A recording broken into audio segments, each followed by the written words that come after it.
Morning class 9th economics. 2 chapter तो discuss हो गया, विलेज ऑफ पालमपुर और रिसोर्स, ह्यूमन रिसोर्स। तीसरा चैप्टर तुम्हें जानना है जो एक समस्या है हमारे देश का, पॉवर्टी, गरीबी। अब पहले गरीबी है क्या ये तो जानोगे। तो गरीबी बेटा, अगर हम अपनी बेसिक नेसेसिटीज़, रोटी कपड़ा मकान की पूर्ति ना कर पाएँ, कोई व्यवस्था ना हो, तो हम लोग गरीब हैं, ठीक है। और पहला टर्म रोटी आया है। तो जैसे जैसे साइंस डेवलप हुआ तो इकोनॉमिस्ट लोग भी तरीका बनाने लगे, भाई हम किसको कहेंगे गरीब। तो उन लोगों ने एक सिस्टम डेवलप किया, एक लाइन बनाया जिसको बोलते हैं पॉवर्टी लाइन। क्या बोलते हैं? पॉवर्टी लाइन, बहुत इम्पोर्टेंट। अब लाइन बनाने के लिए उसके नीचे अगर कोई है तो उसको बोलते हैं बीपीएल, बिलो पॉवर्टी लाइन, वो गरीब है। उसके ऊपर है तो ठीक ठाक है, मैंने अपना रोटी कपड़ा प्रबंध कर सकता है। अभी बनता कैसे है लाइन? तो अनेक इंटरनेशनल ऑर्गेनाइजेशंस हैं जो इसको बनाते हैं, ठीक है। तो पहले बनता था ये कि पैसे के हिसाब से, अगर आपके पास 20 रुपया नहीं है तो आप गरीबी रेखा के नीचे, मैंने गरीबी रेखा पर कर दिया, बिलो पॉवर्टी लाइन पर। अगर 20 रुपये से कम है तो आप गरीब हैं, 20 रुपये से ज़्यादा। एक एग्ज़ाम्पल बता रहा हूँ। धीरे धीरे इसको डेवलप किया कि जो खाना हम लोग खाते हैं, जो खाना खाते हैं उसमें कितना ताकत है, न्यूट्रिशन कितना है। और न्यूट्रिशन को नापते हैं कैलोरी में। साइंस के स्टूडेंट तो खूब समझते हो कैलोरी क्या है, ठीक है। जो एनर्जी तुम्हें मिलता है खाने से उसको कैलोरी में नापा जाता है। मान लो कि 100 ग्राम चावल खाए, 50 ग्राम दाल खाए, ग्रीन वेजिटेबल खाए, ड्राई फ्रूट्स खाए, फ्रूट्स खाए, तो इससे कैलोरी मिलता है, जिससे तुम एनर्जी मिलता है तो काम करते हो। अगर मान लो खाना नहीं जाएगा, मान लो कि 1 महीना खाना नहीं खाया तो ख़त्म हो गया। तो अब गरीबी रेखा को नापने के लिए क्या उपाय किया गया? खाना। इतना कैलोरी अगर खाना आपको मिलता है तो आप गरीब नहीं हैं, एक स्टैंडर्ड बनाया गया। तो हमारे यहाँ एक ऑर्गेनाइजेशन है NSSO। क्या नाम है? NSSO ऑर्गेनाइजेशन है, नेशनल सैंपल सर्वे ऑर्गेनाइजेशन, जो पॉवर्टी लाइन को निर्धारित की है। किताब में है तुम्हारे NSSO। तो उसने क्या किया, इसको तुमको देखना पड़ेगा कि जो गरीब हैं उनका निर्धारण कैसे करता है। ये जो तुम्हारे बुक में है सन 2000 में जो लाइन निर्धारित किया। अब सोच लो कि तुम्हारा बुक में कितना पुराना स्टैटिक्स है। ये जो नया वाला है इसको हम लोग बाद में लिखाएंगे, ठीक है। 2000 वाला जो निर्धारित है उसमें क्या बताता है, फॉर्मूला क्या आता है। अगर आप गांव में रहते हैं, ठीक है, तो आपको 2400 कैलोरी एनर्जी चाहिए, मैंने खाना से उतना एनर्जी मिल जाता है। टाउन में रहते हैं तो 2100 कैलोरी चाहिए, क्लियर, इतना एनर्जी चाहिए।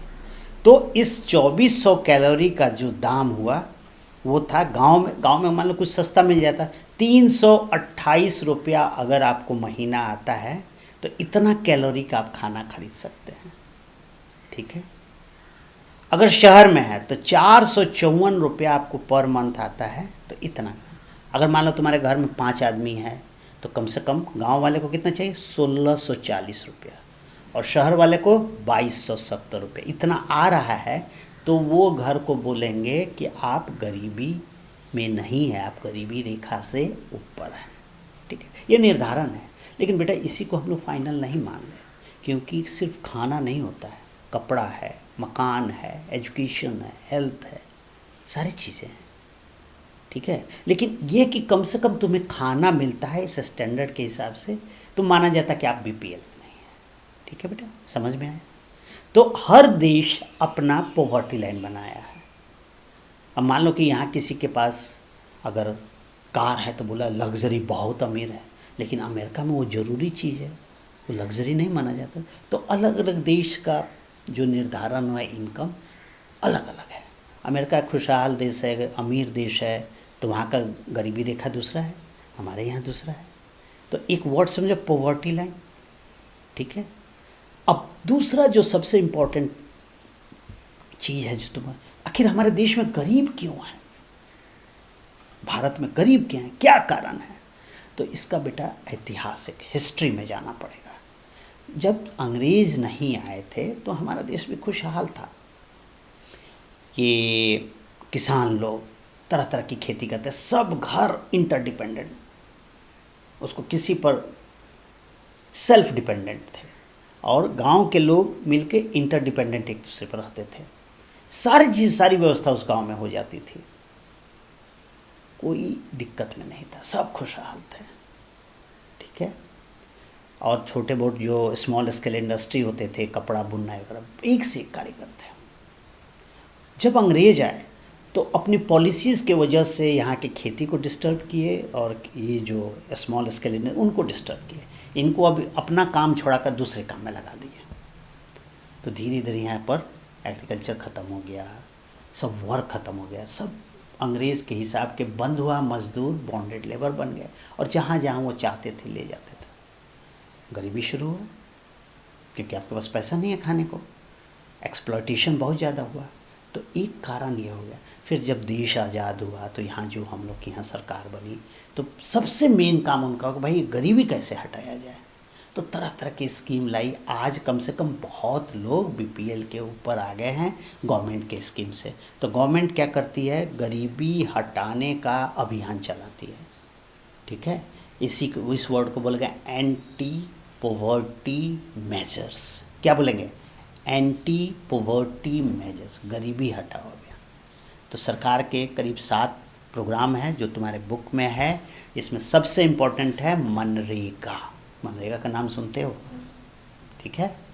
तो मनरेगा में क्या कि भाई डिस्ट्रिक्ट में मान लो वो घर का सिलेक्शन करती है, एक घर से एक आदमी को करीब करीब 100 डेज सरकार रोज़गार देगी और पैसा देगी। तो वर्क तो मिल गया उसको। इस कौन सा स्कीम है? मनरेगा। इसके बाद 6 स्कीम और है।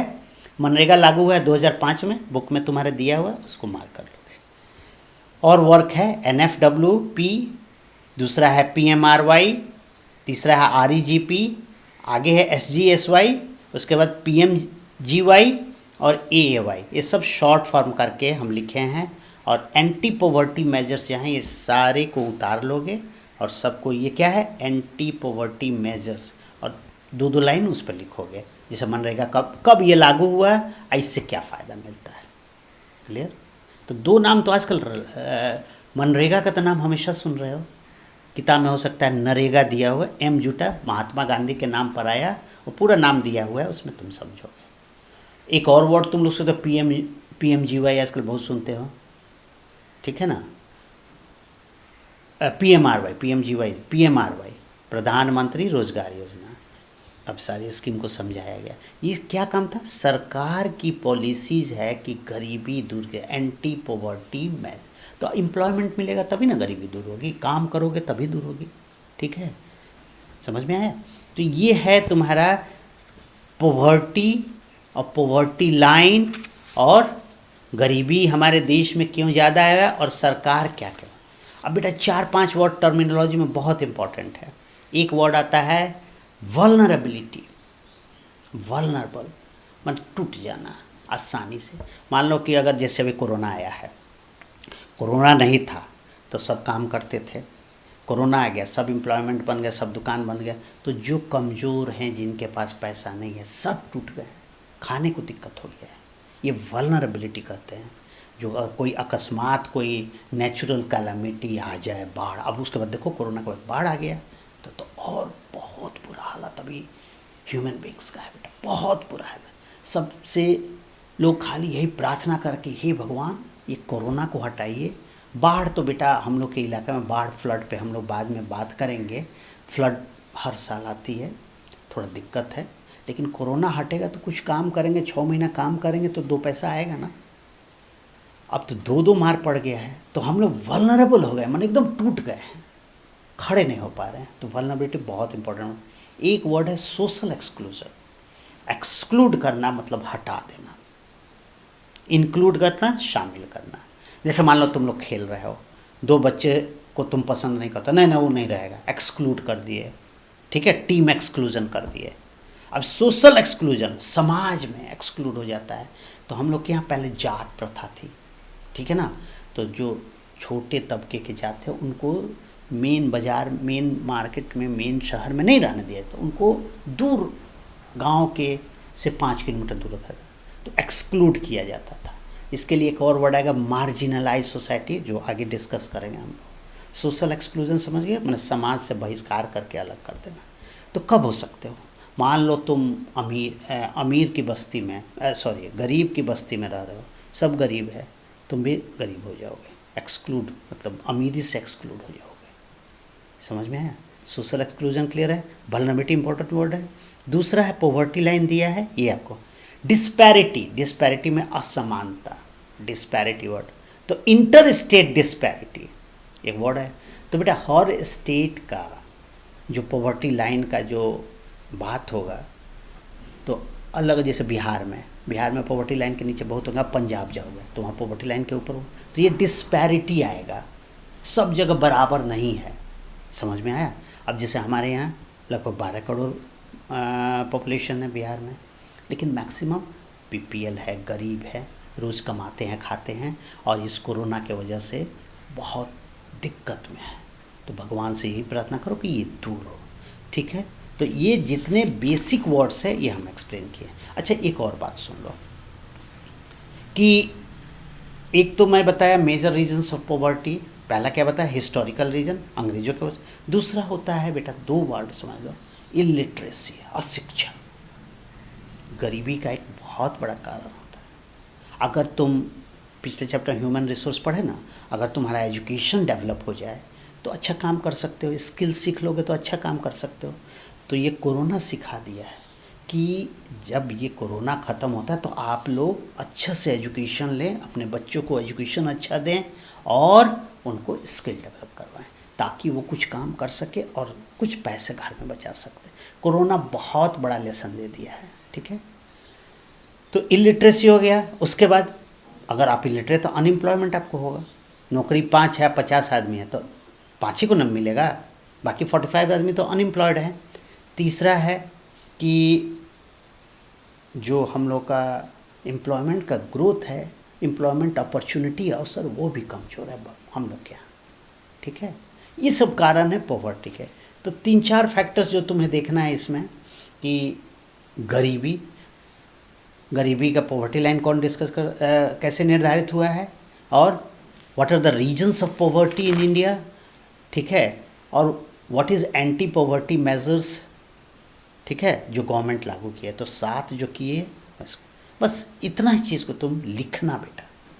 और टर्मिनोलॉजी में जो सारे वर्ड्स वो डिस्कस कर दिए हैं उसी पर, बस बहुत छोटा चैप्टर है पॉवर्टी के बारे में। अब तुम ऐसे ही अपने एरिया में देखो कि गरीबी कहाँ कहाँ तुम्हें दिखाई देती है, ठीक है। Okay, thank you.